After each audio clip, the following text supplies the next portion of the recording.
قضيتها ويسرتها يا رب العالمين. اللهم اشفنا واشف مرضانا واشف من نالنا واشف من اوصانا بشفائك شفاء تاما لا يغادر سقما ولا الما.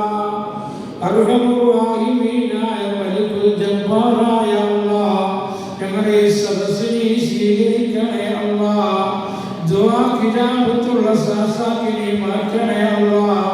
അല്ലാഹുവേ, ഓരോ ആളുകളും വിവിധങ്ങളായ ഉദ്ദേശങ്ങൾ മനസ്സിൽ കരുതി വിദൂര സ്ഥലങ്ങളിൽ ഈ സദസ്യം വെച്ച് വന്നവരാണ്. ഓരോരുത്തരുടെ ഉദ്ദേശങ്ങൾക്ക് അറിയാമല്ലോ റഹ്മാനെ. എല്ലാ ഹലാലായ ഉദ്ദേശവും നീ പൂർത്തീകരിക്കണേ അല്ലാഹ്. നീ പൂർത്തീകരിക്കണേ റഹ്മാനെ. അല്ലാഹുവേ, രോഗികൾക്കെല്ലാം നീ പൂർണ്ണമായ ഖൈറായ ശിഫ നൽകി നീ അനുഗ്രഹിക്കണേ അല്ലാഹ്.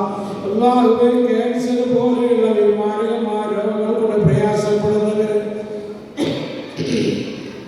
ശരീരത്തിലെ ഭാഗങ്ങൾ വേദനകൾ കൊണ്ട് പ്രയാസപ്പെടുന്നവർ, പല രീതിയിലുള്ള രോഗങ്ങൾ കൊണ്ട് പ്രയാസപ്പെടുന്ന പല ആളുകളും അല്ലാഹുവേ, എല്ലാ രോഗികൾക്കും നീ പൂർണ്ണമായ ശിഫ നൽകണേ അല്ലാഹ്. ഐസിയിൽ കഴിയുന്ന ആളുകളെല്ലാം നീ ഖൈറായ ശിഫ